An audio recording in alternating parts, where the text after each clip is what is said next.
Bismillahirrahmanirrahim. Assalamualaikum warahmatullahi wabarakatuh. Innal hamdalillah nahmaduhu wa nasta'inuhu wa nastaghfiruh wa na'udzu billahi min shururi anfusina wa min sayyiati a'malina. May yahdihillahu fala mudilla lahu wa may yudlil fala hadiya lahu. Asyhadu an la ilaha illallah wahdahu la syarika lah wa asyhadu anna Muhammadan abduhu wa rasuluh. Amma ba'd.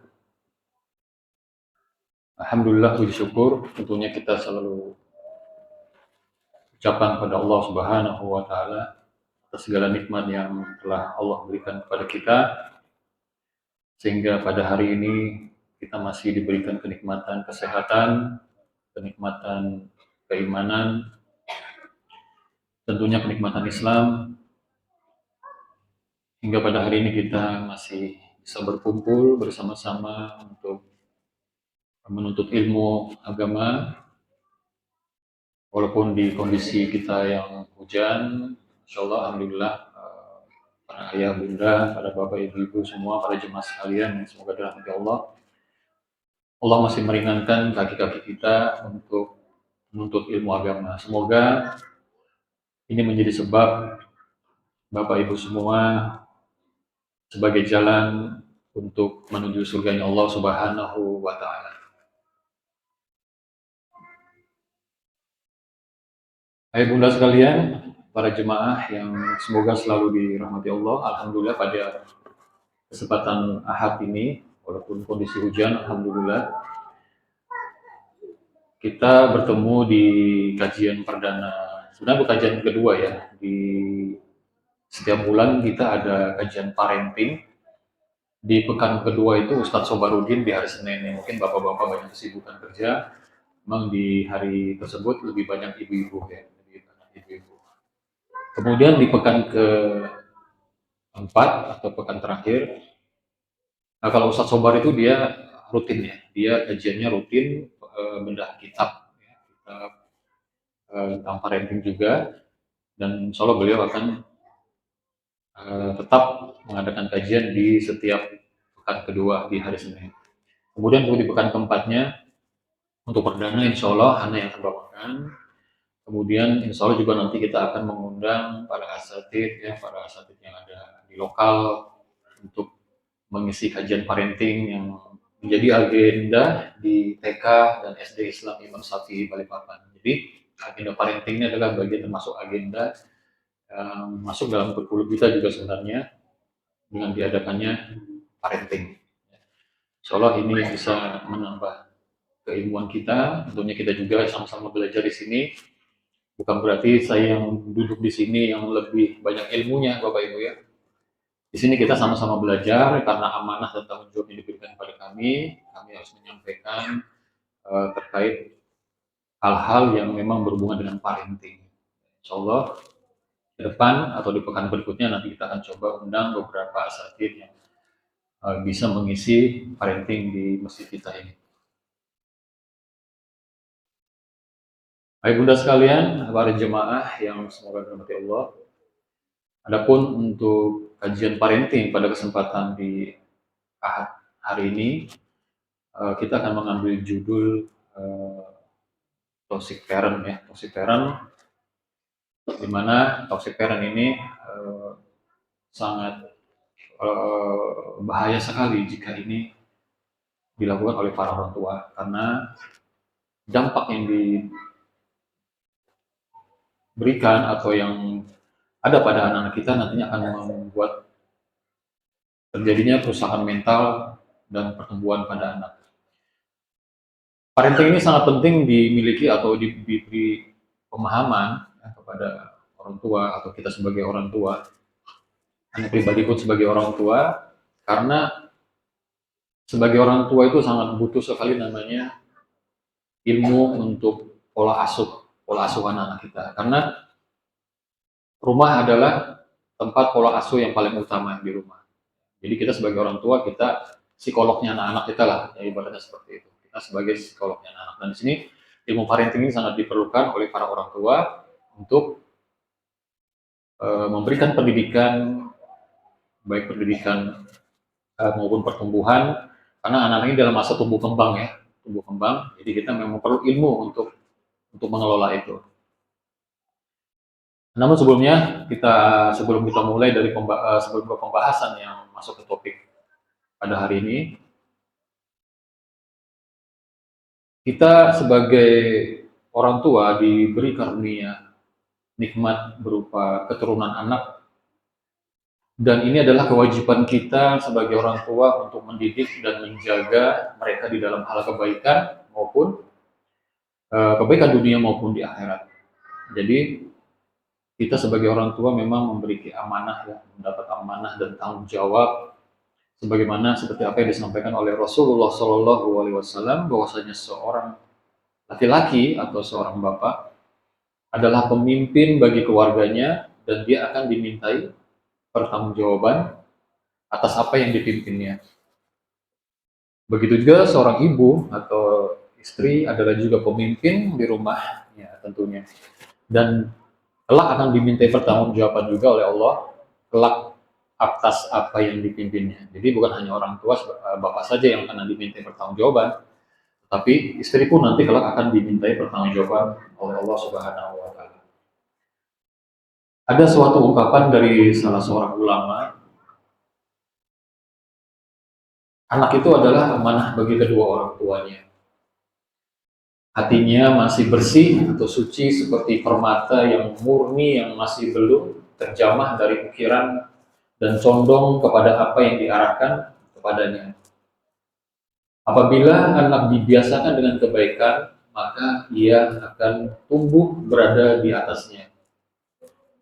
Dan berbahagialah kita sebagai orang tua tentunya di dunia dan akhirat dengan nikmat seperti itu. Namun apabila ia dibiasakan dengan keburukan dan ditelantarkan, maka ia akan menderita dan binasa. Tentunya dosanya pun akan ditanggung oleh orang tuanya. Sebagaimana tubuh di awal penciptaan tidak diciptakan dalam keadaan langsung sempurna, namun berproses menuju kesempurnaan dan kekuatannya dengan nutrisi atau makanan. Demikian pula jiwa atau nafs diciptakan dalam keadaan kurang tidak sempurna, namun jiwa berkembang menjadi sempurna dengan tarbiyah atau pendidikan, pengajaran akhlak dan asupan nutrisi dengan ilmu. Jadi tujuan pendidikan di sini atau tarbiyah di sini adalah dari ungkapan ulama ini kita paham bahwa baik buruknya anak kita itu tergantung pada tarbiyah atau pendidikan orang tua dari awal atau dari usia dini. Jadi baik buruknya anak kita itu ke depan tergantung dari bagaimana orang tua mendidik dan mengasuh dari awal. Sebenarnya apa sih tujuan pendidikan? Tujuan pendidikan secara umum itu harus selaras dengan tujuan diciptakannya manusia. Jika tujuan pendidikan tidak selaras dengan tujuan ciptaan manusia, maka pendidikan tersebut hanya akan berupa perkumpulan-perkumpulan atau aktivitas-aktivitas tanpa makna dan enggak bermanfaat. Kita tahu bahwa di dalam Al-Quran bahwa Allah Subhanahu wa Ta'ala mengatakan bahwa wa ma khalaqtul jinna wal insa illa liya'budun. Dan tidaklah aku ciptakan jin dan manusia kecuali untuk beribadah kepadaku. Jadi tujuan diciptakan manusia adalah untuk beribadah kepada Allah Subhanahu wa Ta'ala. Jadi di sini secara khusus agar anak menjadi atau tumbuh berada di atas ketaatan kepada Allah dan Rasul-Nya. Itulah tujuan pendidikan kita, dan niatkan agar anak tumbuh berada di atas ketaatan kepada Allah dan Rasul-Nya. Ini yang pertama yang secara umum. Kemudian secara khusus tujuan pendidikan itu adalah agar anak memiliki kecerdasan sosial. Apa itu kecerdasan sosial, Bapak Ibu? Kecerdasan sosial adalah kemampuan mencapai kematangan pada kesadaran berpikir dan bertindak untuk menjalankan kita sebagai manusia ya, peran kita sebagai manusia, sebagai makhluk sosial di dalam menjalin hubungan dengan lingkungan sosialnya. Nah, itu tujuan yang kedua, agar anak memiliki kecerdasan sosial. Kemudian yang ketiga, Tujuan ketiga adalah agar anak bisa berempati atau berkasih sayang dengan orang lain. Kemudian yang keempat, agar anak bisa hidup bahagia dan nyaman terhadap dirinya sendiri dan menghargai dirinya dan orang lain. Kemudian yang kelima, agar anak memiliki keberanian dan nyali. Allah Subhanahu wa taala telah mengisyaratkan semua tujuan ini pada satu kata yang ringkas namun padat maknanya, yaitu qurrata a'yun. Ya. Sebagian dalam firman-Nya Allah Subhanahu wa taala pada surat Al-Furqan, dan ayat ini kita doa, ya, kita baca doa ini ya, setiap hari, ya. Mana bunyi adalah Rabbana hab lana min azwajina wa dzurriyyatina qurrata a'yun waj'alna lil muttaqina imama. Artinya, ya Allah, ya Tuhan kami, anugerahkanlah pada kami istri-istri kami dari keturunan kami sebagai penyejuk hati kami, dan jadikanlah kami imam bagi orang-orang yang bertakwa. Kita sebagai manusia yang beriman, khususnya kita sebagai suami, tentunya tidak ada sesuatu yang menyejukkan mata orang yang beriman ketika melihat istri dan anak-anak kita hidup dalam ketaatan kepada Allah Subhanahu wa taala. Tentunya ini adalah dambaan kita sebagai seorang yang beriman, ya. Kita mendambakan istri-istri yang soleh, anak-anak yang soleh dan soleha. Tentunya ini adalah kenikmatan yang tidak duanya, tidak taranya yang kita inginkan. Terus bagaimana Bapak Ibu sekalian kalau jika kita mengabaikan pendidikan, khususnya pendidikan pada anak-anak kita, terlebih pendidikan yang berlandaskan pada Al-Quran dan Sunnah Rasulullah Sallallahu Alaihi Wasallam. Jadi anak yang tidak mendapatkan pendidikan yang benar, ya, umumnya saat mereka besar atau dewasa akan jatuh pada perkara yang haram, perkara yang terlarang, ya. Kemudian berdampak pada lingkungan di rumahnya, ya. Jadi anak yang durhaka, ya. Kemudian menjadi sampah masyarakat dan banyak sekali. Dan ini adalah akibat anak-anak yang tidak dididik dengan baik, apalagi sesuai dengan Al-Quran dan Sunnah Rasulullah SAW. Semoga kita terhindar dari hal-hal demikian.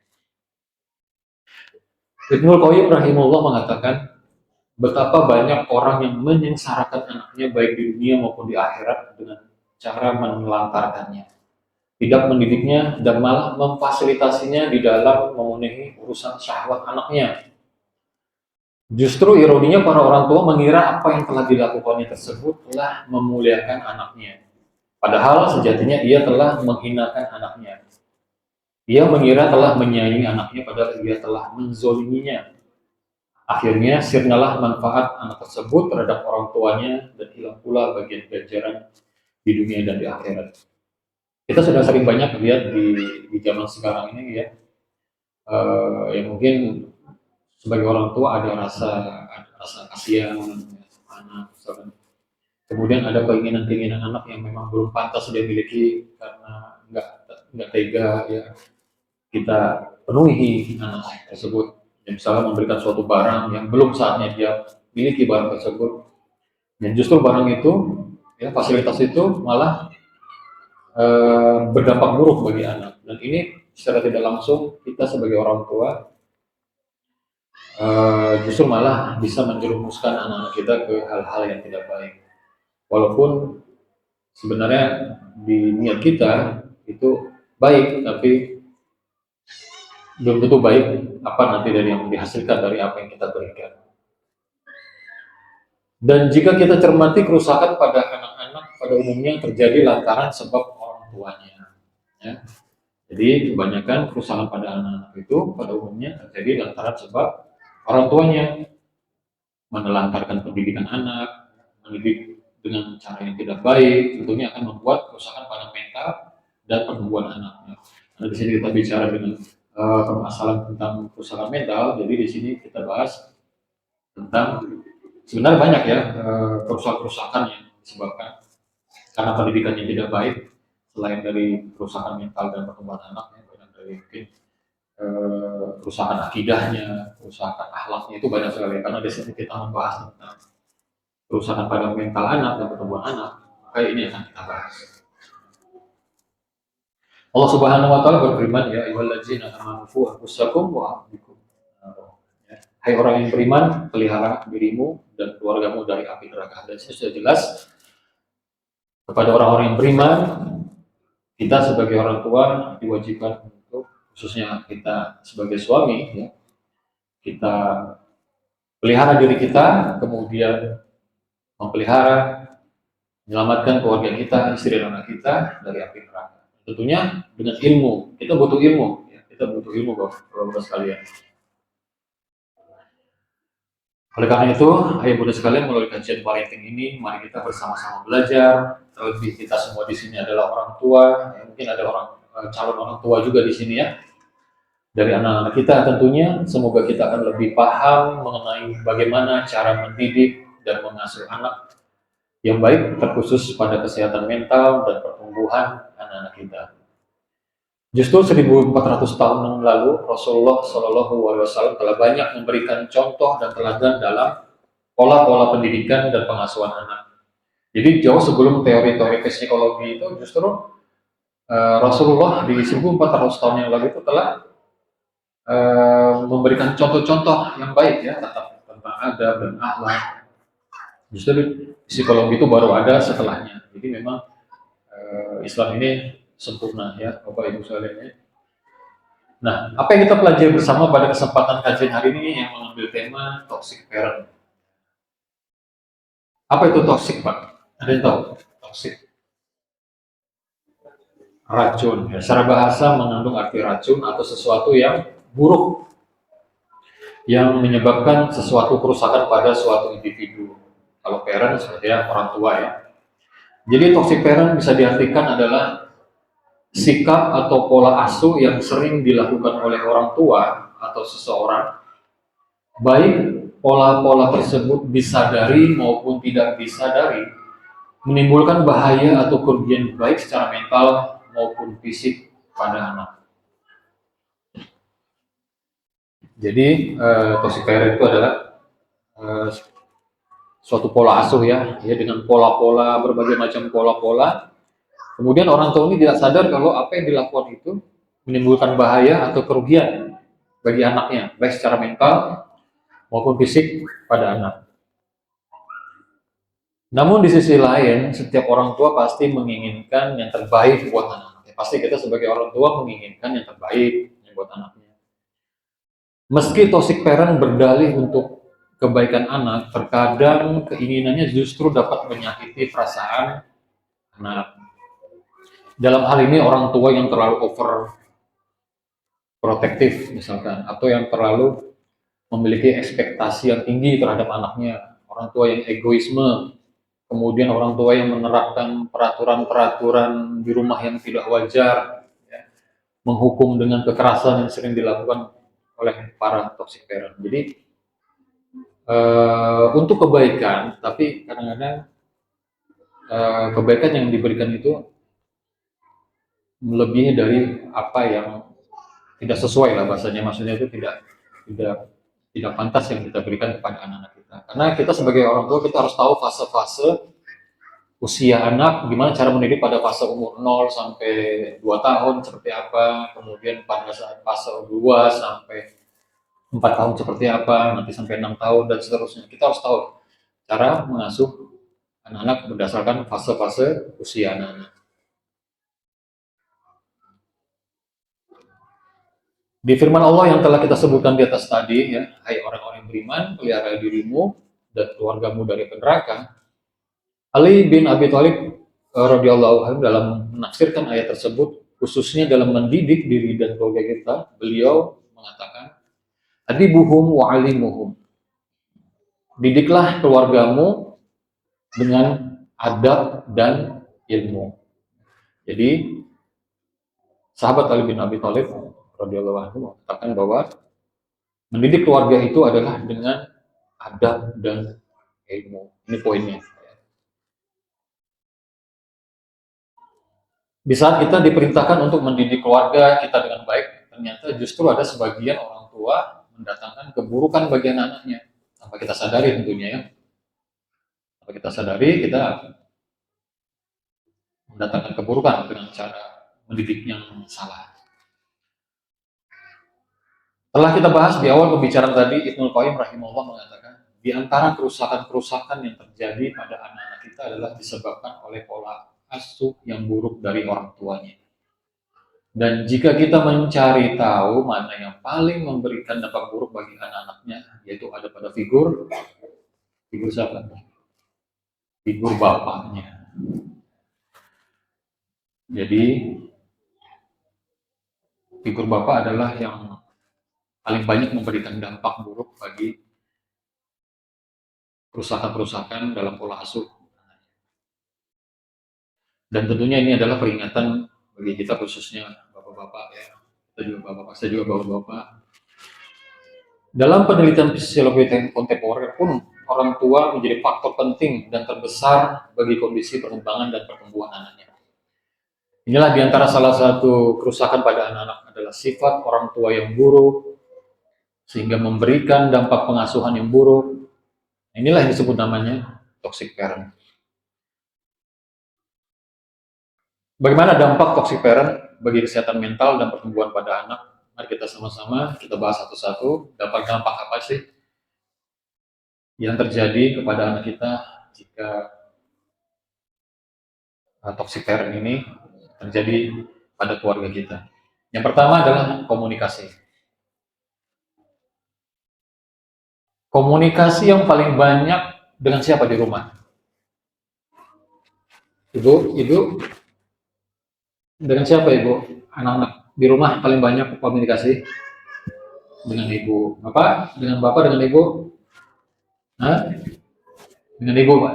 Sepakat Bu ya? Pak ya, sepakat ya dengan ibu. Ya, ya mungkin ayah sibuk bekerja, itu pasti ya.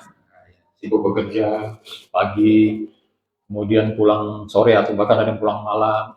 Ya, jadi memang sebagian ibu itu waktu lebih banyak berada di rumah. Jadi sehingga ibu lebih banyak berkomunikasi dengan anak-anaknya. Komunikasi dan interaksi yang baik antara ibu dan anak akan memberikan dampak yang sangat signifikan bagi anak. Akan mampu membentuk kondisi emosional yang stabil pada anak-anak dan mampu membentuk kecerdasan moralnya pada anak-anak.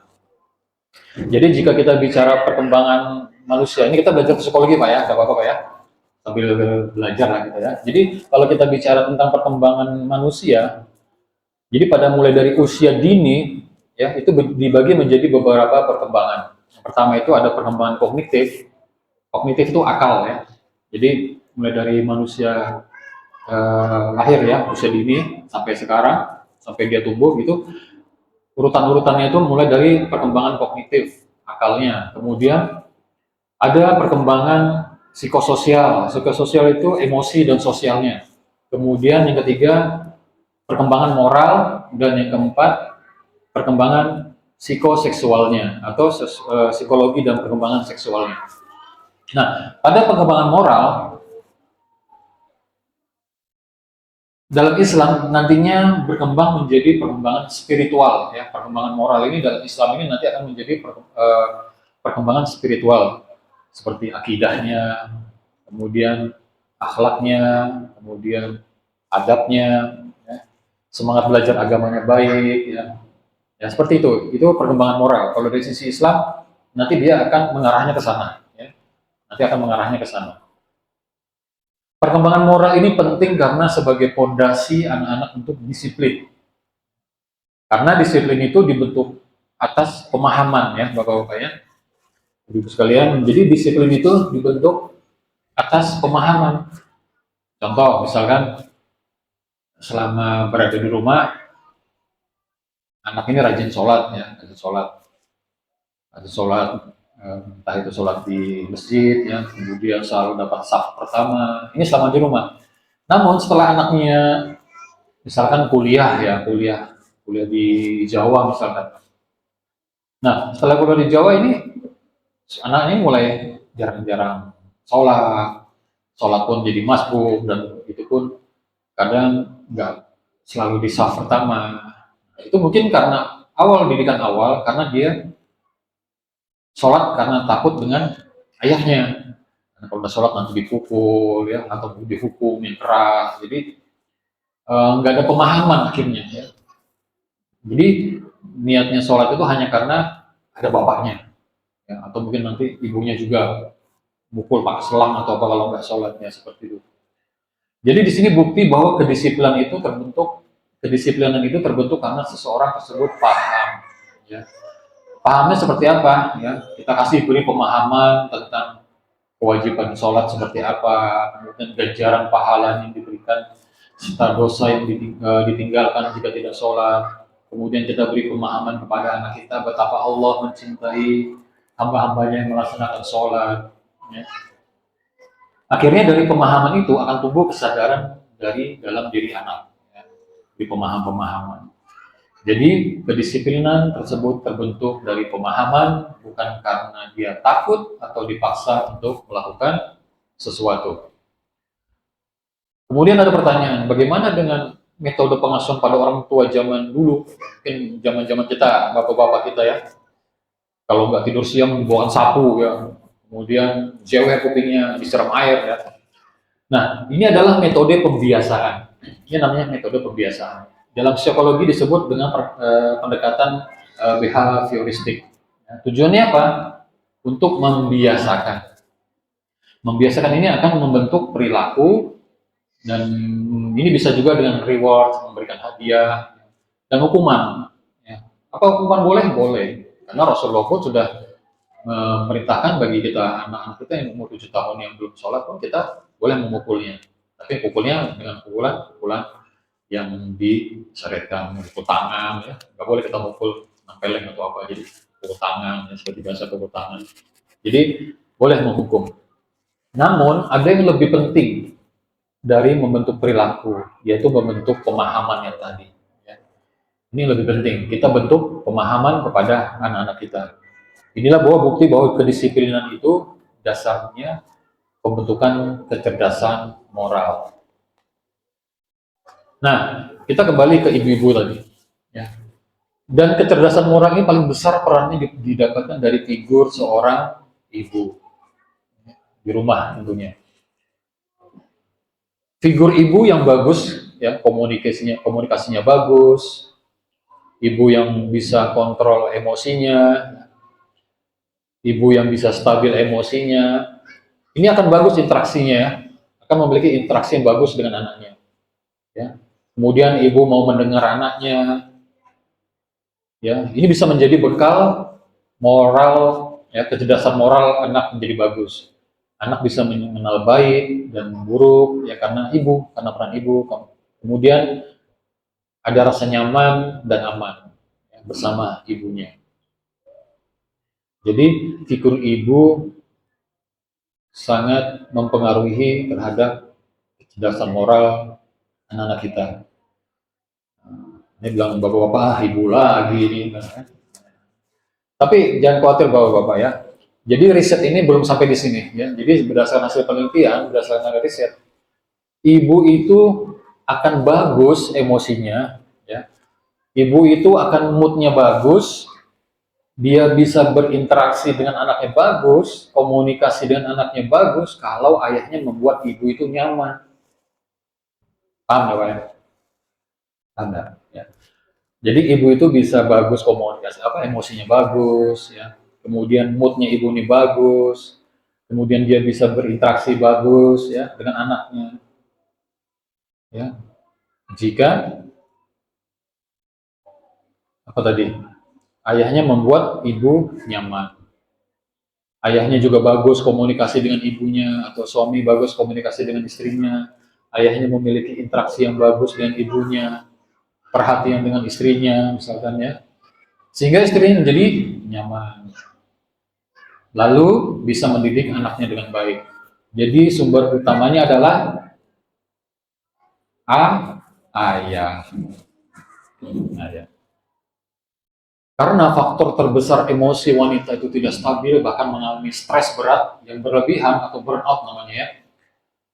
Itu penyebabnya adalah pasangan yang paling besar. Ya. Penyebabnya adalah pasangan. Bapak Ibu mungkin pernah dengar ibu yang bunuh anaknya. Ya. Kemudian ibu yang mengalami baby blue syndrome atau depresi postpartum. Pernah dengar nggak baby blue syndrome, Ibu? Ya, Bapak pernah dengar. Jadi baby blue syndrome itu, ya ini Bu ya, khususnya bagi ini kita sebagai ayah, sebagai bapak juga harus paham. Jadi ibu-ibu tuh pasca melahirkan itu ada namanya suatu sindrom yang namanya disebut baby blues. Ya, baby blues itu biasanya terjadi sekitar seminggu sampai 2 minggu, itu paling lama.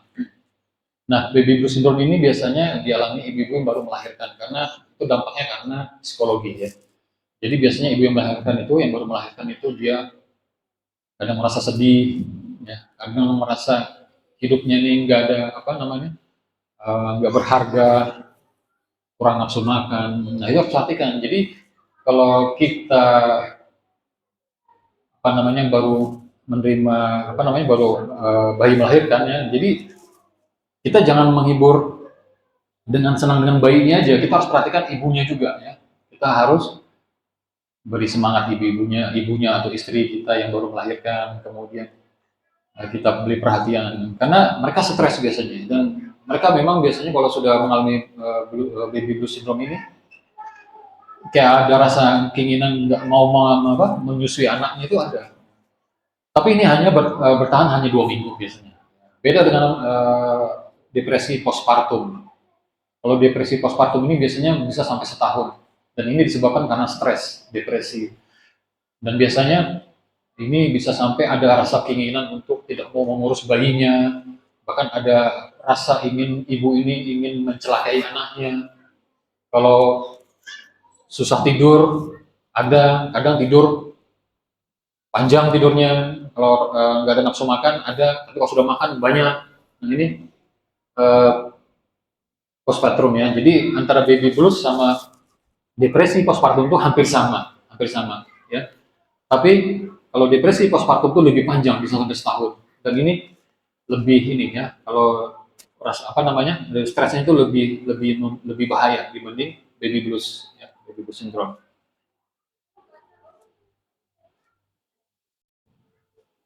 Dan Dan biasanya memang terjadi banyak karena tadi ya, sebabnya adalah faktor faktor pasangan, faktor pasangan. Justru bukan masalah ekonomi yang susah, tapi support sistemnya yang buruk. Sehingga wanita itu gampang mengalami namanya stres atau burnout. Maka mari menjadi keluarga atau pasangan yang saling support antara ayah dan ibu atau antara suami dan istri, kita saling support ya.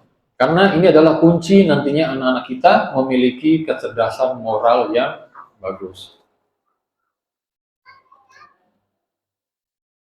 Nah, inilah fondasi dasar mengenai pengasuhan. Jadi, toxic parent itu dimulai dari toksiknya ayah kepada ibu, kemudian ibu kepada anaknya. Maka ayah jangan santai-santai saja, ya kita sebagai ayah jangan santai-santai.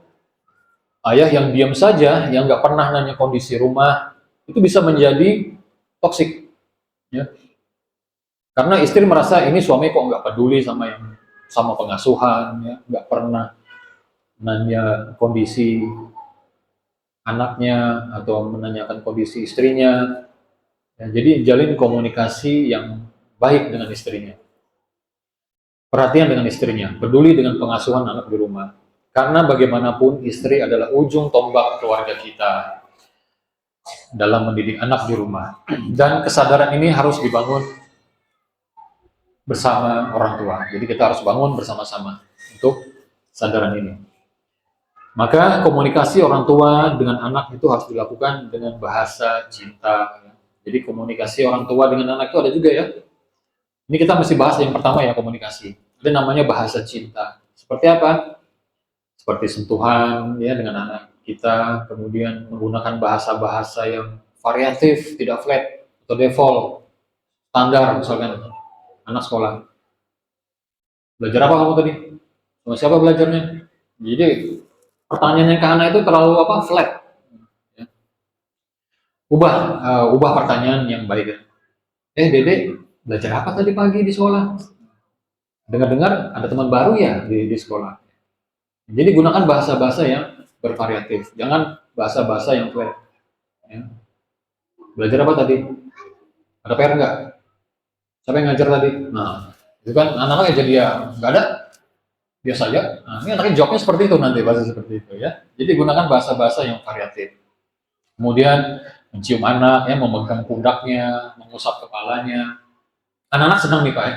Anak-anak senang dibelai kepalanya.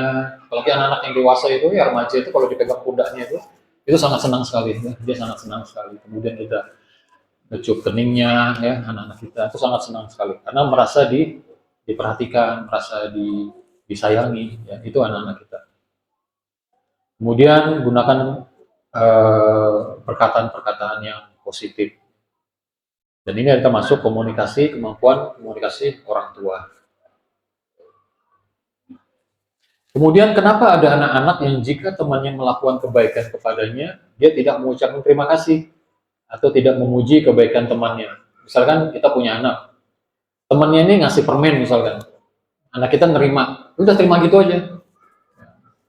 Kenapa anak ini nggak mengucapkan terima kasih atau syukron pada temannya atau tidak memuji kebaikan temannya? Mungkin temannya ini baik sama dia, tapi dia tidak melakukan balas dengan ucapan, misalnya ucapan terima kasih. Kenapa seperti itu? Karena biasanya di rumah ya seperti itu yang dilakukan oleh orang tuanya.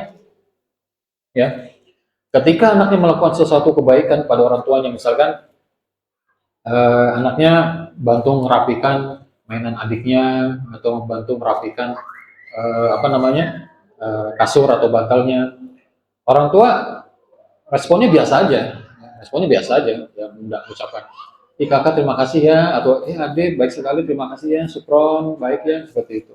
Akhirnya dicontoh sama anak-anak ya di lingkungan sosialnya.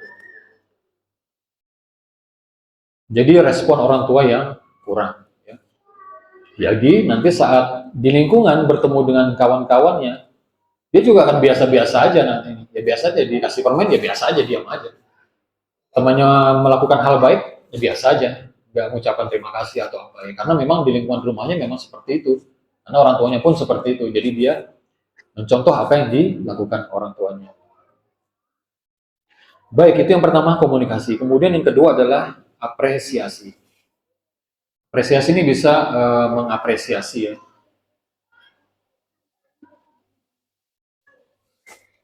Jika anaknya tidak bisa mengapresiasi temannya, yang seperti tadi ya, ini berpotensi menjadi toxic parent. Seperti yang kita ketahui bahwa toxic parent adalah pola asuh atau pola pengasuhan orang tua yang tidak menghormati dan tidak memperlakukan anaknya dengan baik secara manusia atau individu. Contoh anak usia 4 tahun, kita tuntut perlakukan dia dengan bahasa atau perlakuan seperti orang dewasa. Ya, anak usia 4 tahun ya, 4 tahun ke bawah. Misalkan ya kadang ada orang tua yang sabar ya, misalkan anaknya menjatuhkan susu misalkan di lantai. Ini anaknya jatuhkan, tidak sengaja anaknya menjatuhkan air susu di lantai. Ya orang tua yang sabar akan mengucapkan seperti ini, loh kok ditumpahkan lah nak, kan jadi kotor. Ayo kita bersihkan, bantuin Abi yuk bersihkan karpetnya. Kalau orang tua yang sabar mungkin seperti itu ya. Tapi kalau orang tua yang nggak sabar, wajahnya merah, ya. Nada suaranya naik. Nah, ditumpahkan. Tadi Abi bilang apa? Ayo bersihkan. Nah, seperti itu. Nah, itu kalau anak usia 4 tahun kaget, ini nggak mikir kah kamu, itu kotor. Loh, anak 4 tahun disuruh mikir loh Pak, gimana ya? Jadi anak 4 tahun itu belum bisa mikir karena perkembangan akalnya masih operasional ya.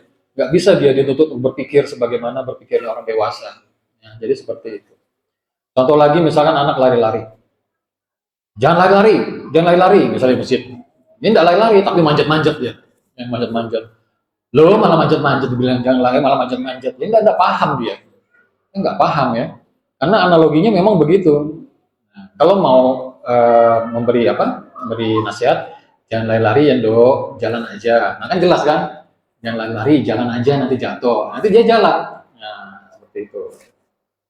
Ini berarti kita mendidik mereka dan menghargai mereka sesuai dengan perkembangannya.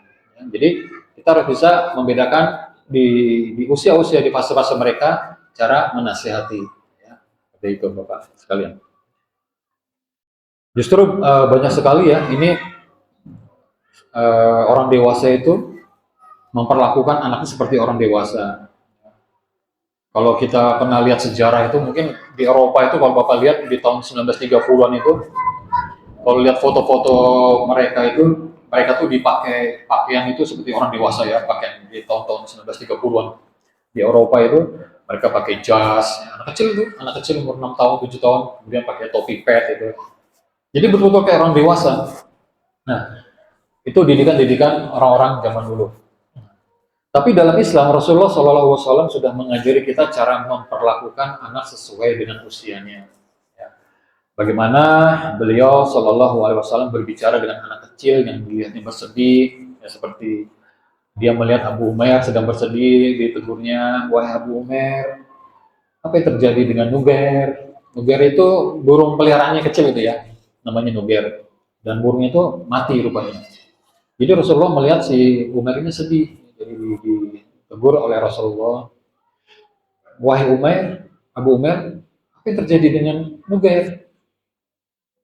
Ternyata Nugairnya mati ya, anak burung. Nugair itu nama anak burung kecil, peliharaannya si Abu Umair.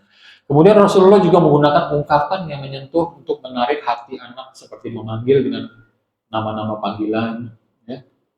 Seperti ya gulam, wahai anak, atau ya bunaya, bahasa-bahasa seperti ini yang dicontohkan oleh Rasulullah SAW kepada anak-anak. Jadi orang tua yang tidak menghargai perkembangan anaknya itu biasanya mengeluarkan kata-kata yang buruk, lalu memberikan tuntutan yang tidak realistis kepada anaknya. Apa contohnya memberikan tuntutan yang realistis, Pak? Ada yang tahu? Bisa kasih contoh? Memberikan tuntutan yang tidak realistis kepada anak-anaknya.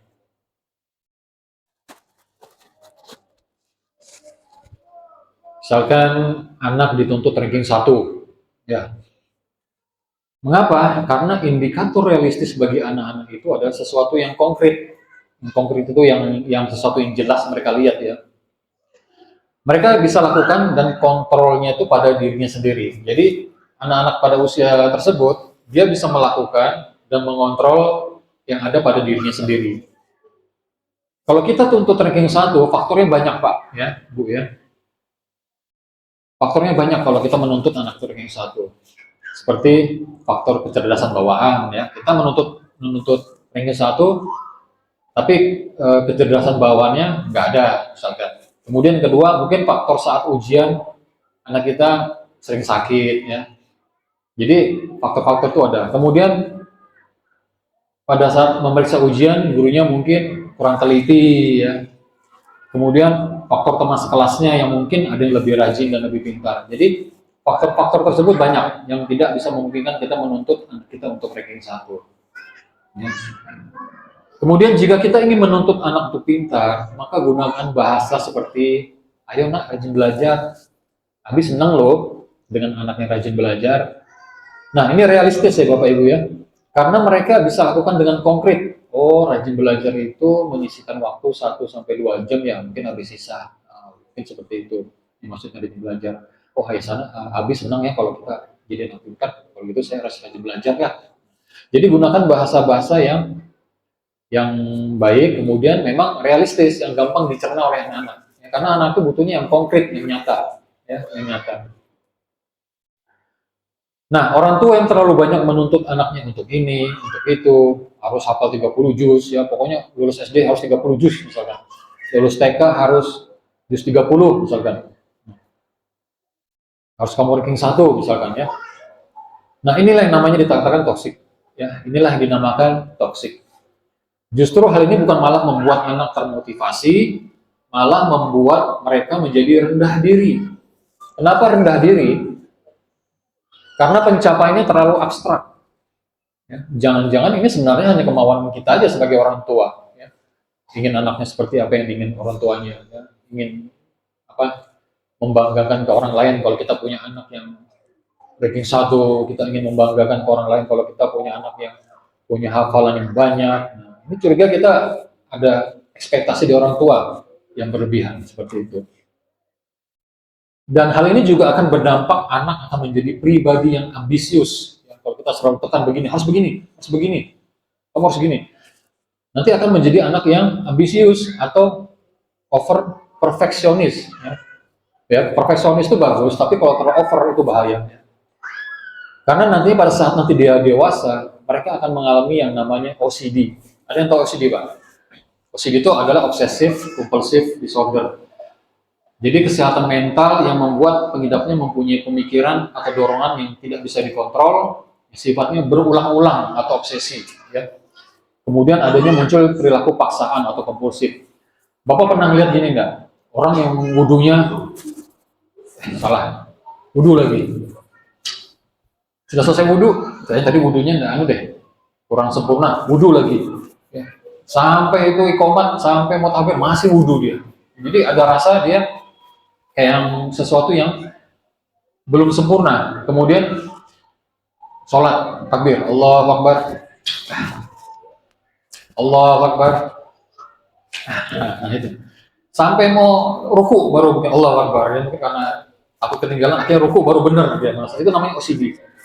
Jadi ada kekhawatiran ya, ada kekhawatiran yang was-was ya, kalau namanya was-was. Nah, seperti itu. Nah, ini kalau kita terapkan pada anak kita nanti jadi over perfeksionis, dewasa nanti dia bisa jadi OCD, ya seperti itu. Nah, jika kita ingin anak kita seperti yang lain pintar, kita ingin anak kita rajin belajar, maka bukan dibandingkan langsung, ya, dibandingkan langsung. Kamu udah bisa kan seperti si Fulan itu ranking 1, kamu udah bisa kan seperti si Fulan itu yang selalu hafalannya banyak. Jangan seperti itu Bapak Ibu ya. Jadi jangan menggunakan perbandingan. Jangan menggunakan perbandingan secara langsung. Jadi gunakan bahasa-bahasa yang atau komunikasi yang baik. Misalnya seperti ini. Masya Allah si Fulan itu hafalannya banyak ya Dek ya. Si Fulan itu hafalannya banyak ya. Kira-kira menurut Dede, kenapa ya kok si Fulan itu banyak hafalannya? Ini komunikasi ayah sama anaknya. Oh Bi, si Fulan itu soalnya kalau menghafal cepat. Kalau aku kan lambat. Lambat ya Dede ya. Terus apa lagi Dek? Bi, si Fulan itu sepertinya rajin murojaahnya. Kalau Dede ini kan rajin makan aja. Bisa seperti itu. Jadi komunikasi ya, komunikasi. Jangan seperti itu, enggak apa-apa rajin makan, tapi rajin belajar juga ya. Oh iya Bi, ya Bi, ya Bi. Nanti Dede rajin belajar. Nah, jadi jangan dibandingkan langsung dengan anak lain ya. Karena nanti dia akan membuat dirinya menjadi down, tentunya ada paksaan. Dampaknya tadi seperti tadi menjadi pribadi yang ambisius ya, menjadi ambisius. Jadi anak itu diajak dialog ya Pak ya, diajak dialog.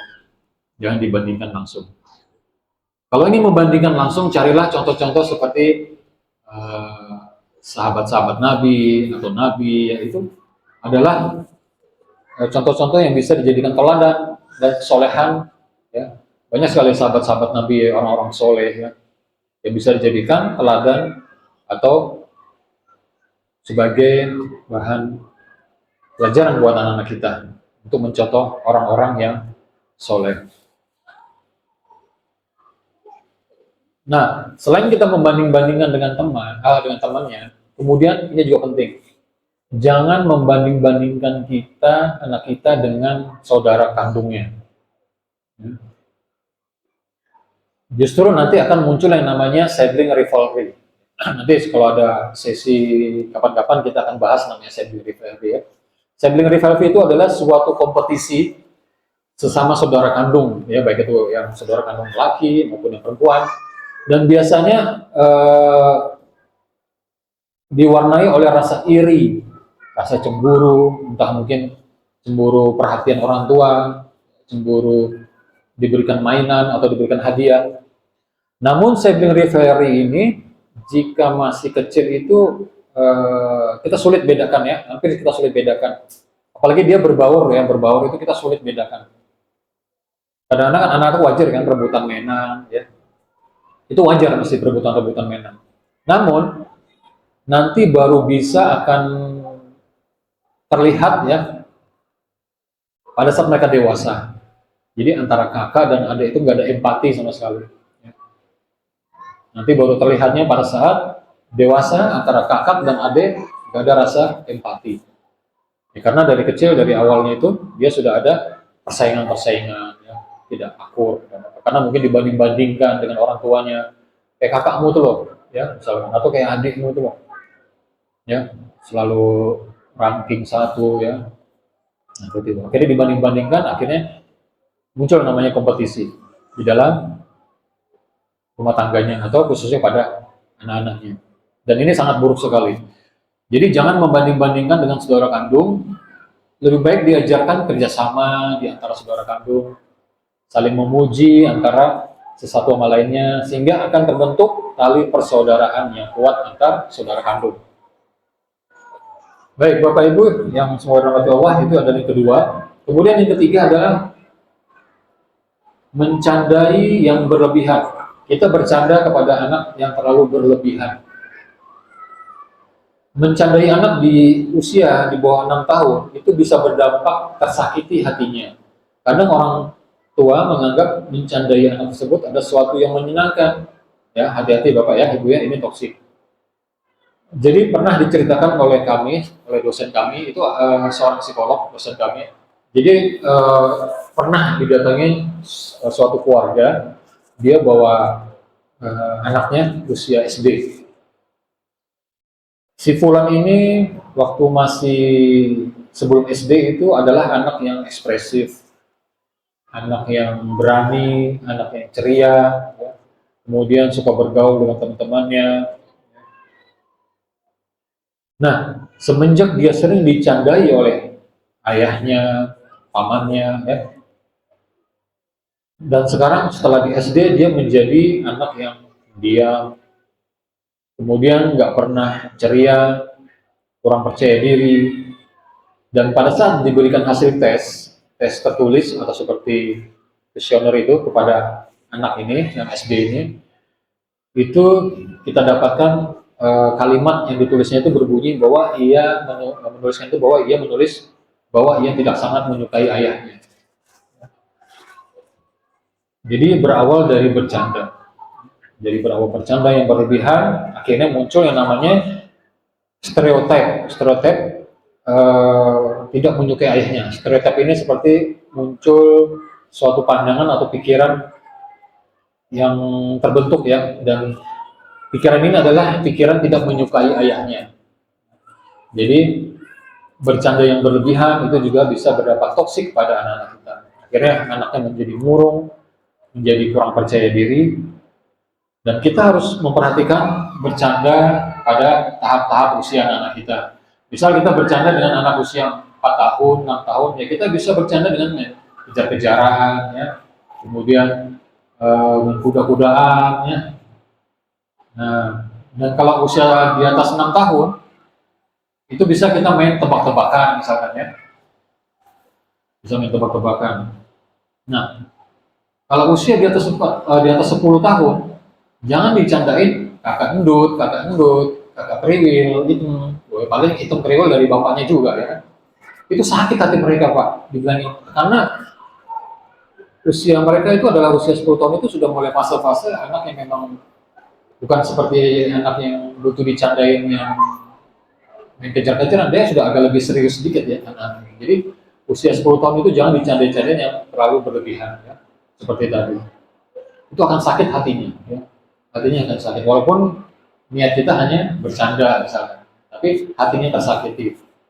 Jadi hati-hati dalam mencandai anak-anak kita. Itu yang ketiga. Kemudian yang keempat. Yang keempat adalah orang tua terlalu keras mengkritik anak dengan kesalahan mereka. Namun di sisi lain, diam pada kebaikan mereka.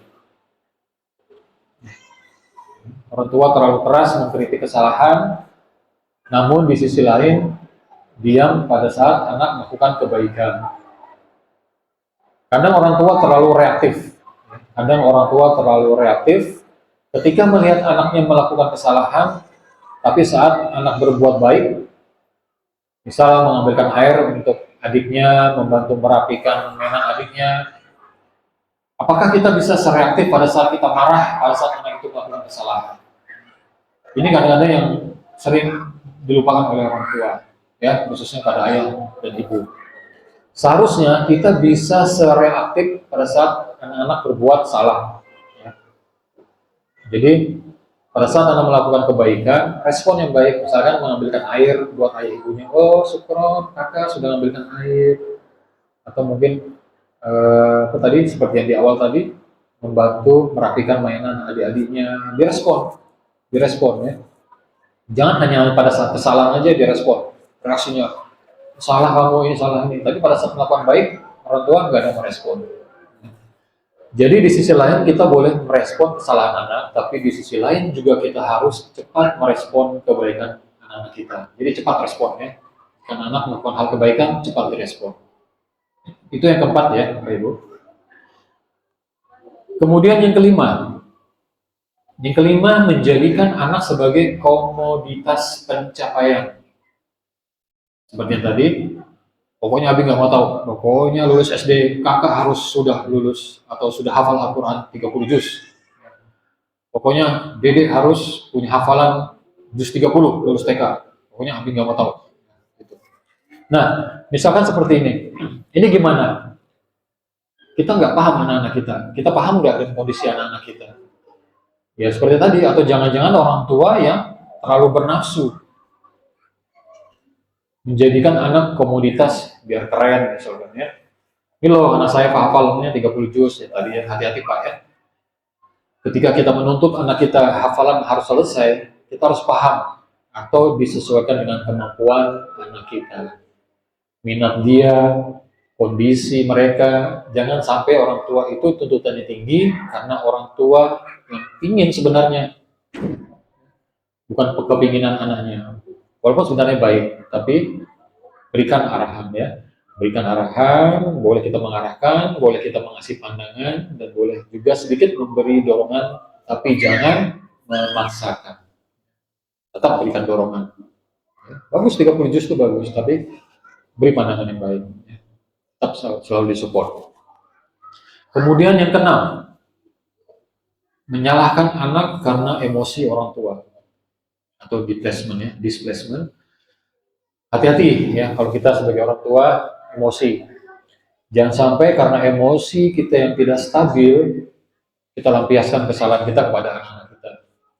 Mungkin orang tua atau bapak stres di kantor, pulang jalan macet, sampai rumah malam, stres, akhirnya emosi tidak stabil, akhirnya melampiaskan kemarahannya ke anak. Jadi kita sebagai orang tua harus berusaha mengontrol dan kita harus akui bahwa itu adalah diri kita. Bukankah anak berhak mendapatkan pelayanan dan pengasuhan yang baik dari orang tua? Jadi jangan sampai karena emosi kita lampiaskan kepada anak-anak kita. Dari pembahasan di atas, di sini kita bisa simpulkan bahwa di antara dampak toxic parent bagi anak-anak kita, yang pertama adalah dampaknya adalah anak merasa tidak pantas dicintai karena terlalu sering diabaikan kebutuhan emosionalnya, selalu dicuekin. Ya, anak udah pernah diperhatikan, nggak pernah diajak main, nggak pernah diajak ya memperhatikan ya emosionalnya. Jadi anak-anak merasa nggak merasa dicintai oleh orang tuanya akhirnya. Kemudian yang kedua, self esteem yang rendah atau harga diri yang rendah. Kritik tajam yang terlalu sering dilontarkan orang tua akan menurunkan percaya diri seorang anak dan berdampak pada rendahnya harga diri mereka serta perasaan tidak berharga. Jadi hilang harga dirinya, merasa hilang, percaya dirinya hilang karena terlalu sering dikritik oleh orang tuanya. Kemudian yang tiga, menjadi over perfeksionis. Tadi ya, anak-anak yang dibesarkan oleh orang tua yang toksik, terbiasa dengan standar tinggi yang diterapkan oleh orang tuanya. Itulah sebabnya mereka bisa tumbuh menjadi anak yang over perfeksionis dan tadi bisa berdampak dewasa menjadi OCD tadi ya. Kemudian akan menjadi stres bila standar yang tidak masuk akal tersebut dipenuhi. Anak-anak bisa stres Pak, karena tuntutan orang tuanya yang berlebihan. Kemudian yang keempat, menyalahkan diri sendiri. Anak-anak dari orang tua toksik sudah sering dikambing hitamkan Oleh karenanya, bila ada sesuatu yang gagal, maka mereka akan tak segan selalu menyalahkan diri mereka sendiri. Kemudian tidak mudah percaya, karena tumbuh di lingkungan yang tidak bisa memberikan perasaan aman dan nyaman. Anak-anak dari orang tua toksik akan tidak mudah percaya dan mudah merasa cemas, dan tentunya bisa merugikan mereka. Kemudian, yang keenam, memiliki relasi yang tidak sehat atau lingkungan yang tidak sehat, lingkungan di rumah yang tidak sehat. Ya, anak-anak dari orang tua toksik juga berisiko memiliki hubungan sosial yang tidak sehat lantaran terbiasa dengan hubungan yang tidak sehat di rumah. Nah, itu dampak-dampak dari toxic parent. Kemudian ada pertanyaan,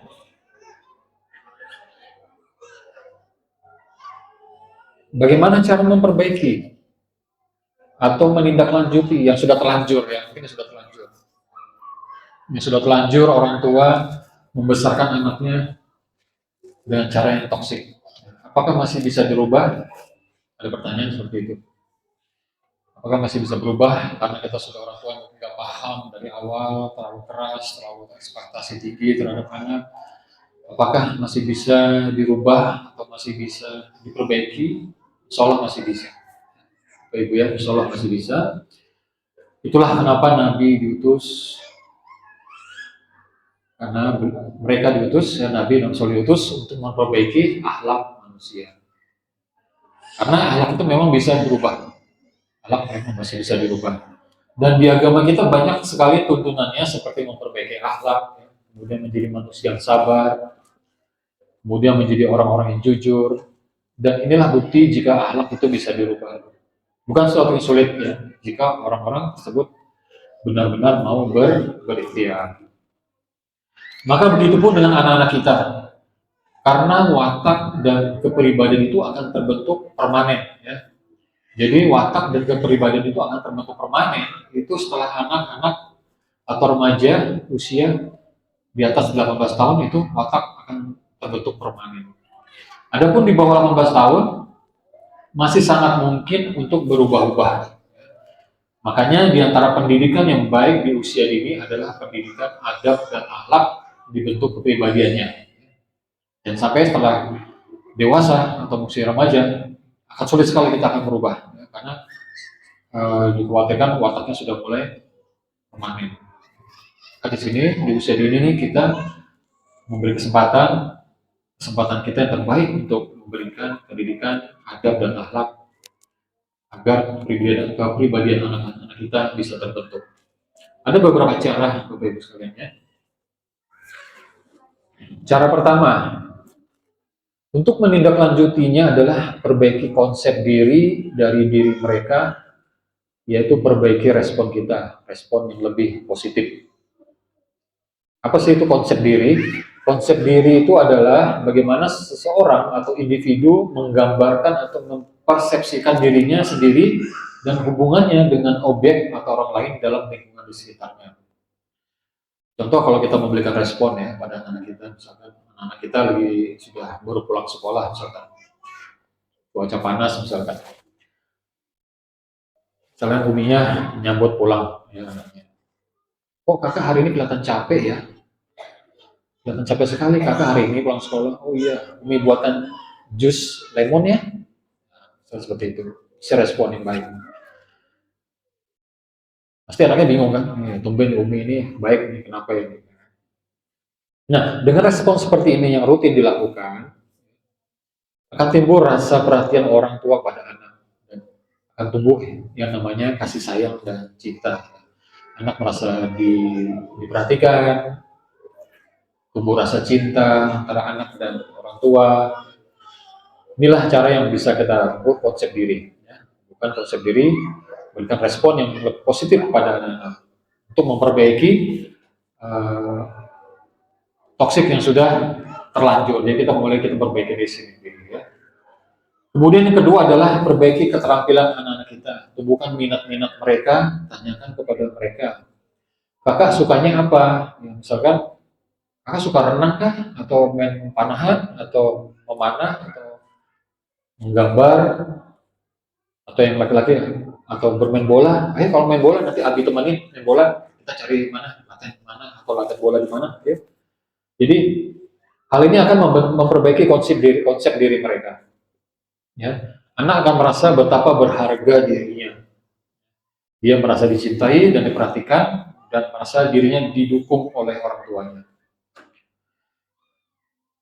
Beri mereka keterampilan buat dia merasa mampu mencapai sesuatu yang hal ini sangat penting untuk membentuk namanya konsep diri mereka. Kemudian yang ketiga, berikan feedback.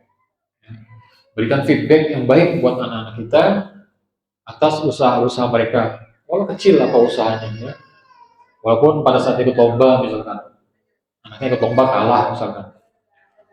Ya ayah bangga ya walaupun adik kalah ya, gak apa-apa ya. Penting adik sudah ikut lomba, walaupun kalah gak apa-apa, ayah sudah bangga ya. Walaupun kalah nanti kita di nextnya kita akan lebih giat lagi ya latihan, nanti kita akan ikut lomba lagi. Semoga nanti adik bisa juara. Kasih semangat, kasih dukungan terus pada anak-anak kita.